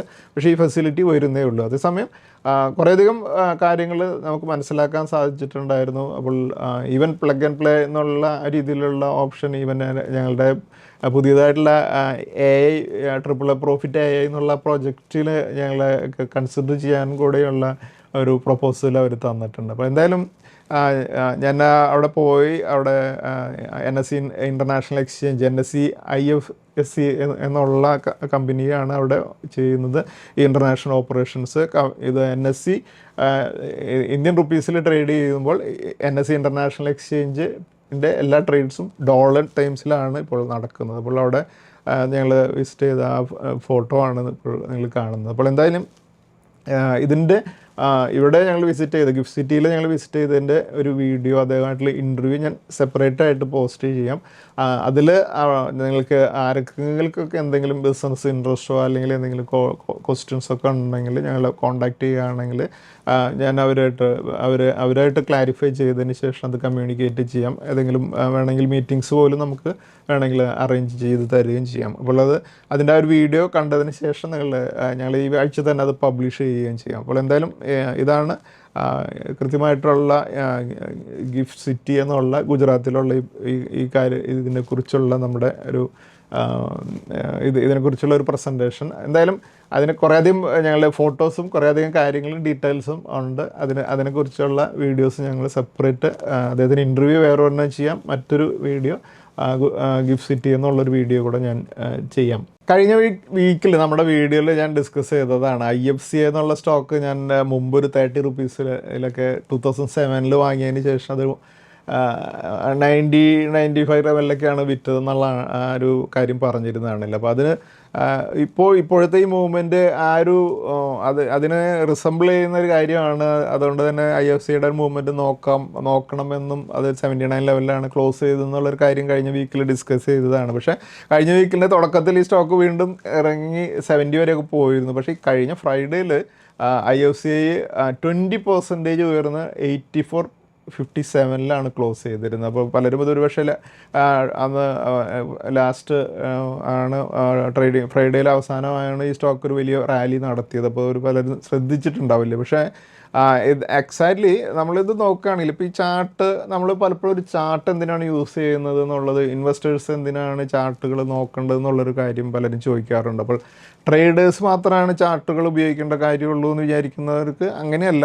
ഇൻവെസ്റ്റേഴ്സിനും ചാർട്ടുകളിലൂടെ നമുക്കൊരു കമ്പനിയുടെ ചാർട്ടുകളിൽ നോക്കിക്കഴിഞ്ഞാൽ ചാർട്ടുകൾ പല കഥകളും പറയും നമ്മുടെ അടുത്ത്. ഇപ്പോൾ ഞാൻ എൻ്റെ 2007 ഒരു അനുഭവം ഞാൻ പറഞ്ഞില്ലേ, അതൊരു സ്റ്റോറിയാണ്.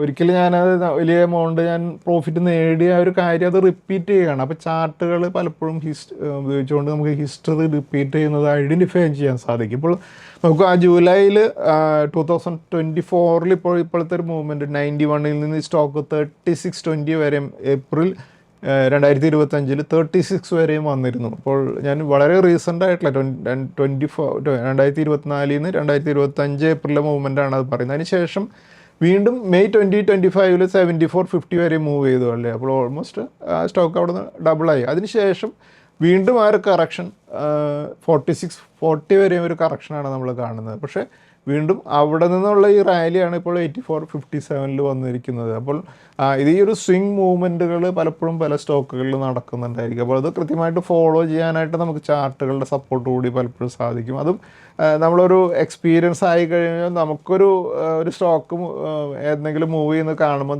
തന്നെ നമുക്കതിൻ്റെ ഒരു ഇൻഡ്യൂഷൻ എന്നുള്ള രീതിയിൽ ഈ സ്റ്റോക്കിൻ്റെ അന്നത്തെ ഒരു ഹൈ ഇതായിരുന്നില്ലേ എന്നുള്ളത് നമുക്ക് മനസ്സിലാകുമ്പോൾ നമുക്ക് അവിടെ ആ ഫുൾ ചാർട്ട് എടുത്തു കഴിഞ്ഞാൽ പലപ്പോഴും നമുക്കത് കൃത്യമായിട്ട് അതിൻ്റെ മൂവ്മെൻറ്റ് നമുക്ക് റീകോൾ ചെയ്യാൻ സാധിക്കില്ല. പക്ഷേ ആ ചാർട്ടിൽ ക്ലിക്ക് ചെയ്ത് കഴിയുമ്പോൾ വരുന്ന ഡാറ്റ വെച്ച് നമുക്ക് കൃത്യമായിട്ട് പലപ്പോഴും ഈ സ്റ്റോക്കിൻ്റെ അടുത്തൊരു മൂവ്മെൻറ്റ് നമുക്ക് പ്രെഡിക്റ്റ് ചെയ്യാൻ പറ്റും. അപ്പോൾ അതാണ് ചാർട്ടിൽ നമ്മൾ പലപ്പോഴും നമ്മൾക്ക് കിട്ടുന്ന ഏറ്റവും വലിയൊരു അഡ്വാൻറ്റേജ്. പക്ഷേ എന്തുകൊണ്ട് IFCA കഴിഞ്ഞ ദിവസത്തിൽ 20% മൂവ് ചെയ്തു എന്നുള്ള ഒരു ന്യൂസ് നോക്കുകയാണെങ്കിൽ IFCAക്ക് ആക്ച്വലി നമ്മൾ നോക്കുകയാണെങ്കിൽ സ്റ്റോക്ക് ഹോൾഡിംഗ് കോർപ്പറേഷൻ എന്നുള്ള കമ്പനിയിൽ IFCI 52.86% ഹോൾഡിംഗ് ഉണ്ട്. അപ്പോൾ കഴിഞ്ഞ ദിവസം ഞാൻ പറഞ്ഞു IFCI കുറേ കമ്പനികളുടെ ഇങ്ങനെ സ്റ്റോക്കുകൾ ഹോൾഡ് ചെയ്യുന്നുണ്ട്.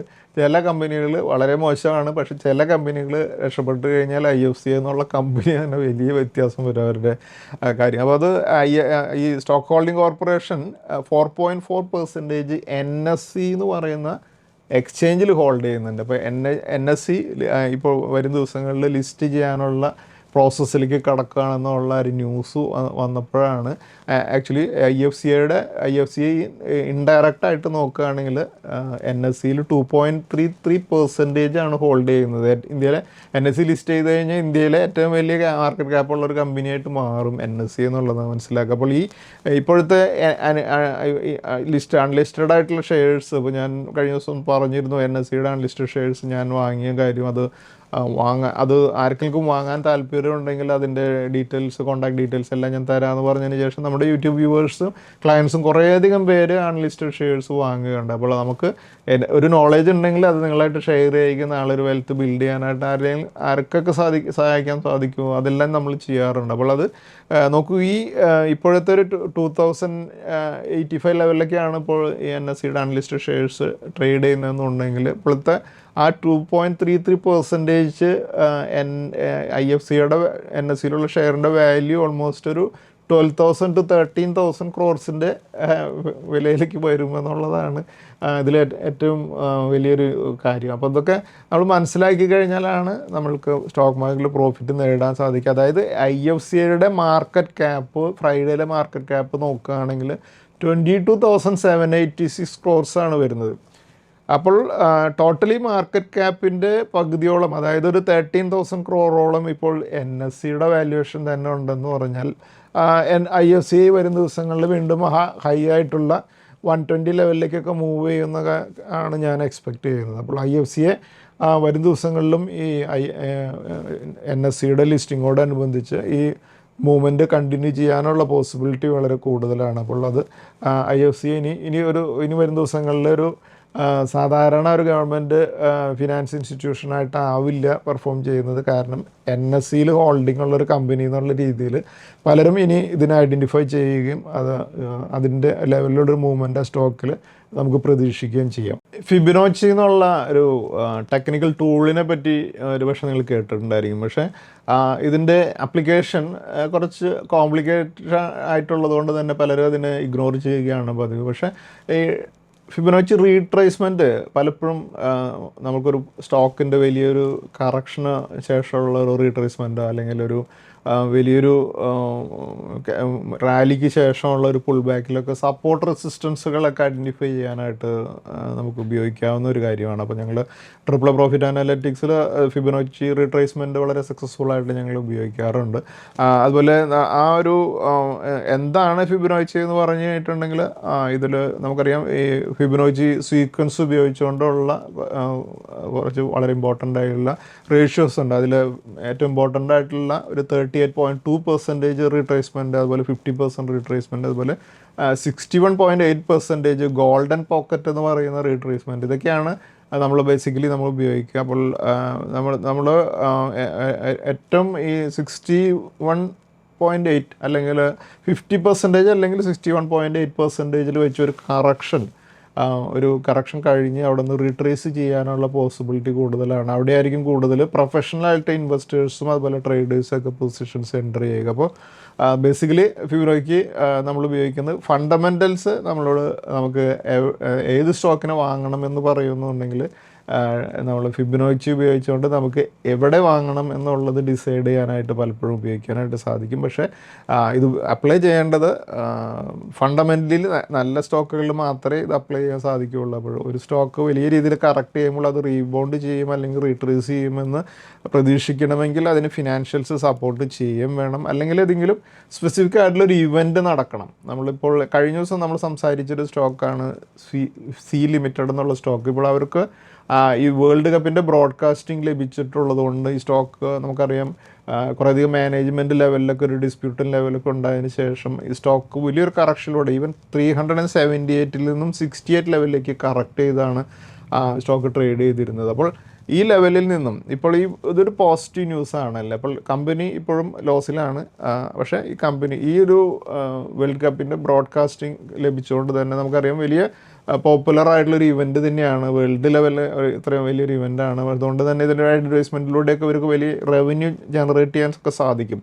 അപ്പോൾ അത് ഒരു പക്ഷേ ഈ കമ്പനിയെ സംബന്ധിച്ചിടത്തോളം ഒരു ടേൺ അറൗണ്ട് ആകാം. ഇങ്ങനെ ടേൺ അറൗണ്ട് ആണെങ്കിൽ നമ്മൾ ആ ഒരു ഫിബൊനാച്ചി 378 നിന്നും 68 ഒരു ഫിബൊനാച്ചി റിട്രേസ്മെൻറ്റിൻ്റെ ഒരു ലൈൻസ് വരയ്ക്കുകയാണെങ്കിൽ നമുക്ക് കാണാം ഇവിടെ ഈ 38.2% എന്ന് പറയുന്നത് 187 അതുപോലെ തന്നെ 61.8% എന്ന് പറയുന്നതും 260 ആണല്ലേ. അപ്പോൾ അവിടെ ഇവിടെ നിന്നുള്ള റീബൗണ്ട് വരികയാണെങ്കിൽ 187 ആയിരിക്കും ആദ്യത്തെ റെസിസ്റ്റൻസ്, 260 ആയിരിക്കും സെക്കൻഡ് റെസിസ്റ്റൻസ്. അപ്പോൾ ഈ രണ്ട് പോയിൻറ്റ്സ് ഇങ്ങനെ നമുക്ക് ഐഡൻറ്റിഫൈ ചെയ്യാൻ സാധിക്കും. അതേസമയം ഈ കമ്പനിയുടെ ഫിനാൻഷ്യൽസ് എടുക്കുമ്പോൾ മാർച്ച് ക്വാർട്ടറിൽ തന്നെ കമ്പനി 102 ക്രോർസിൻ്റെ ലോസിലാണ് സ്റ്റോക്ക് ഈ കമ്പനി നടക്കുന്നത് നമുക്ക് കാണാൻ സാധിക്കും. പക്ഷേ അതിന് മുമ്പുള്ള ഇപ്പോൾ December 25 155 ക്രോർസിൻ്റെ പ്രോഫിറ്റും സെപ്റ്റംബറിൽ 76 ക്രോർസിൻ്റെ പ്രോഫിറ്റൊക്കെ ഉണ്ടായിരുന്നു. അപ്പോൾ ഈ ക്വാർട്ടറിൽ മാർച്ച് ക്വാർട്ടറിൽ മാത്രമാണ് ഇത്രയും ലോസ് വന്നിരിക്കുന്നത്. അതിന് മുമ്പ് പ്രോഫിറ്റിൽ തന്നെയായിരുന്നു. അപ്പോൾ ഒരുപക്ഷെ കമ്പനിക്ക് ഇതൊരു ടേൺ അറൗണ്ട് സിറ്റുവേഷൻ ആവുകയാണെന്നുണ്ടെങ്കിൽ വരും ദിവസങ്ങളിൽ ഈ സ്റ്റോക്ക് നല്ല രീതിയിൽ പെർഫോം ചെയ്യാനുള്ള പോസിബിലിറ്റി ഉണ്ട്. നമ്മുടെ ഈ വീക്കിൽ ബെസ്റ്റ് പെർഫോമിംഗ് സ്റ്റോക്കുകൾ നോക്കുമ്പോൾ ഈ സ്റ്റോക്കുകൾ ഏജീസ് ലോജിസ്റ്റിക്സ് 24% ഉയർന്നു, കാർ ട്രേഡ് 22% ഉയർന്നു, കാപ്ലിൻ പോയിന്റ് ലാബ്സ് 19% ഉയർന്നു, അത്തം ഇൻവെസ്റ്റ്മെൻറ്റ് 17% ഉയർന്നു, ജ്യോതി CNC 14% ഉയർന്നു, ഏജീസ് വോപാക് ടെർമിനൽസ് 13% ഉയർന്നു, അലൈഡ് ബ്ലെൻഡേഴ്സ് 12% ഉയർന്നു, എപ്പർ ഇൻഡസ്ട്രീസ് 11% ഉയർന്നു, TBO ടെക് 10% ഉയർന്നു, ആസ്റ്റർ DM 10% ഉയർന്നു, ദീപക് ഫെർട്ടിലൈസേഴ്സ് 9% ഉയർന്നു, കോൺകോഡ് ബയോടെക് 9% ഉയർന്നു, സിറ്റി യൂണിയൻ ബാങ്ക് 9% ഉയർന്നു, ബാങ്ക് ഓഫ് മഹാരാഷ്ട്ര 9% ഉയർന്നു, പോളി മെഡിക്കൂർ 9% ഉയർന്നാണ് ക്ലോസ് ചെയ്തത്. ഈ സ്റ്റോക്കുകളെല്ലാം ഒരു അപ് ട്രെൻഡിലുള്ള സ്റ്റോക്കുകളായതുകൊണ്ട് നമുക്ക് നമ്മുടെ വാച്ച് ലിസ്റ്റിൽ കീപ്പ് ചെയ്യാം.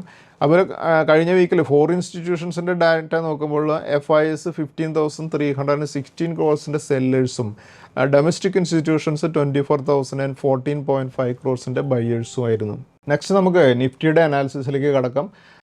ഇപ്പോൾ കാണുന്നത് നിഫ്റ്റിയുടെ കഴിഞ്ഞ വീക്കിലെ ട്രേഡിംഗ് പാറ്റേൺ ആണ്. 5th ജൂണിന് നിഫ്റ്റി ക്ലോസ് ചെയ്തിരുന്നത് 23,366 8th ജൂണിൽ 243 പോയിൻറ്റ്സ് താഴ്ന്നും, 9th ജൂണിൽ 119 പോയിൻറ്റ്സ് ഉയർന്നും, 10th ജൂണിൽ 27 പോയിൻറ്റ്സ് താഴ്ന്നും, 11th ജൂണിൽ 53 പോയിൻറ്റ്സ് താഴ്ന്നുമാണ് ക്ലോസ് ചെയ്തിരുന്നത്. അതിനുശേഷമാണ് ഫ്രൈഡേയിൽ ഈ യുദ്ധം അവസാനിക്കുന്നു എന്നുള്ള ഒരു പോസിറ്റീവ് ന്യൂസ് വന്നപ്പോൾ 12th ജൂണിൽ 461 പോയിൻറ്റ്സിൻ്റെ ഹ്യൂജ് റാലിയോടുകൂടി നിഫ്റ്റി 23,622 ക്ലോസ് ചെയ്തത്.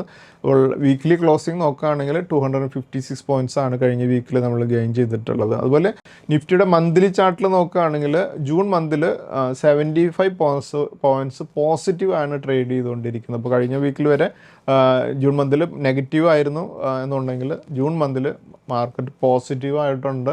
ജൂൺ മന്തിൽ ഇനി വരും ദിവസങ്ങളിലും വലിയൊരു റാലി നമുക്ക് പ്രതീക്ഷിക്കാം. അത് ഒരു 25,000 ലെവലിലേക്കുള്ളൊരു മൂവ്മെൻറ്റ് അതുകൊണ്ടാണ് നമ്മൾ ഈ വീഡിയോയുടെ തുടക്കത്തിൽ തന്നെ നമ്മൾ ഡിസ്കസ് ചെയ്തത്. ഇപ്പോൾ നമ്മൾ കാണുന്നത് നിഫ്റ്റിയുടെ വീക്കിലി ചാർട്ടിൽ പ്രധാനപ്പെട്ട DMAs മാർക്ക് ചെയ്തിരിക്കുന്നതാണ്.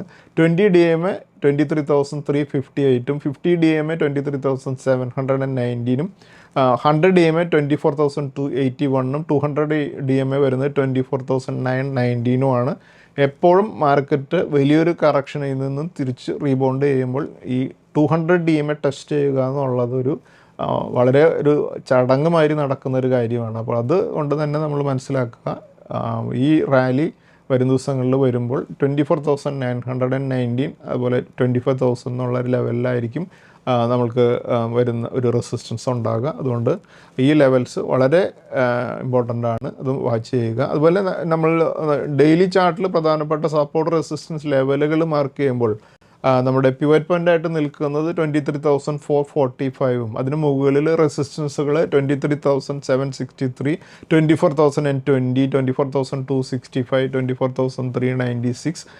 24,919, അതുപോലെ 25,485 എന്നീ ലെവൽസാണ്. അതേസമയം 23,445 താഴെ സപ്പോർട്ട് ലെവലുകൾ 23,246, 23,045, 22,870, 22,543, 21,825 എന്നീ ലെവൽസ് ആയിരിക്കും. അതുപോലെ നെക്സ്റ്റ് വീക്കിലേക്കുള്ള ഒരു ട്രേഡിംഗ് റേഞ്ച് ഫിക്സ് ചെയ്യുമ്പോൾ അപ്പർ റേഞ്ച് 24,396ഉം ലോവർ റേഞ്ച് 22,543 ആണ്.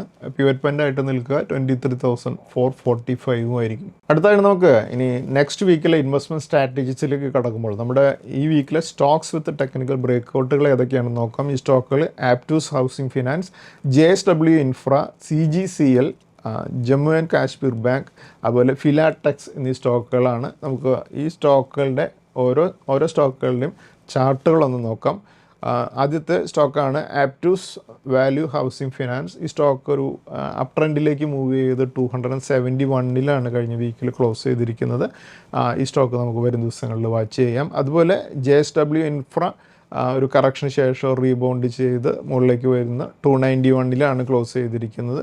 JSW ഇൻഫ്രയും നമുക്ക് വാച്ച് ലിസ്റ്റിൽ കീപ്പ് ചെയ്യാം. അതുപോലെ Capri global capital limited CGCL എന്നുള്ള ഈ സ്റ്റോക്ക് 208 കഴിഞ്ഞ വീക്കിൽ ക്ലോസ് ചെയ്തിരിക്കുന്നത്. ഒരു അപ് ട്രെൻഡിൽ ഈ സ്റ്റോക്കിന് വരും ദിവസങ്ങളിലും ഈ ട്രെൻഡ് കണ്ടിന്യൂ ചെയ്യുമെന്ന് തന്നെ നമുക്ക് പ്രതീക്ഷിക്കാം. അതുപോലെ ജമ്മു ആൻഡ് കാശ്മീർ ബാങ്ക് ഒരു വളരെ സ്ട്രോങ് ആയിട്ടുള്ള ഒരു റാലിയോടുകൂടിയാണ് മുന്നോട്ട് പോയിക്കൊണ്ടിരിക്കുന്നത്. ജമ്മു ആൻഡ് കാശ്മീർ എന്നുള്ള ആ ഏരിയയിൽ നടക്കുന്ന കുറേയധികം ഡെവലപ്മെൻറ്റുകാരും എല്ലാം ആണ് ഈ സ്റ്റോക്കിന് വളരെ നല്ല രീതിയിലുള്ള റിസൾട്ടോടു കൂടിയൊക്കെ സ്റ്റോക്കിന് മുന്നോട്ട് കൊണ്ടുപോകുന്നത്. ഈ stock Jammu and Kashmir bank close ചെയ്തിരിക്കുന്നത് 157 ഈ ട്രെൻഡ് കണ്ടിന്യൂ ചെയ്യാനുള്ള പോസിബിലിറ്റി ഉണ്ട്. അതുപോലെ ഫിലാടെക്സ് ഇന്ത്യ ലിമിറ്റഡ് ഒരു ടെക്നിക്കൽ ബ്രേക്കൗട്ടോടുകൂടി 5192 കഴിഞ്ഞ വീക്കിൽ ക്ലോസ് ചെയ്തിരിക്കുന്നത്. ഫിലാടെക്സും ഒരു 60 ലെവലിലേക്കൊക്കെ ഉള്ള ഒരു അപ് ട്രെൻഡ് കണ്ടിന്യൂ ചെയ്യാനുള്ള ഒരു പോസിബിലിറ്റിയാണ് വളരെയധികം ഉള്ളത്. അപ്പോൾ നമ്മളിന്ന് സംസാരിച്ച സ്റ്റോക്സ് വിത്ത് ടെക്നിക്കൽ ബ്രേക്കൗട്ടുകൾ Aptus, JSW infra, CGCL, Jammu and Kashmir bank, അതുപോലെ ഫിലാടെക്സ് എന്നീ സ്റ്റോക്കുകളാണ്. ഈ സ്റ്റോക്കുകളെയും ഒരു അപ് ട്രെൻഡിൽ ഉള്ള സ്റ്റോക്കുകളായതുകൊണ്ട് നമുക്ക് നമ്മുടെ വാച്ച് ലിസ്റ്റിൽ കീപ്പ് ചെയ്യാം. Thank you. സെബി നൽകുന്ന രജിസ്ട്രേഷനും നിസം സർട്ടിഫിക്കേഷനും റിസർച്ച് അനലിസ്റ്റിന്റെ പ്രകടനത്തിന് ഒരു ഉറപ്പും നൽകുന്നില്ല. സെക്യൂരിറ്റീസ് മാർക്കറ്റുകളിലെ നിക്ഷേപം നഷ്ടസാധ്യതകൾക്ക് വിധേയമാണ്. നിക്ഷേപിക്കുന്നതിന് മുമ്പ് ബന്ധപ്പെട്ട എല്ലാ രേഖകളും ശ്രദ്ധാപൂർവം വായിക്കുക. ഇന്ന് ഉദ്ധരിച്ച സെക്യൂരിറ്റികൾ ഉദാഹരണങ്ങൾ മാത്രമാണ്, റെക്കമെൻഡേഷൻസ് അല്ല.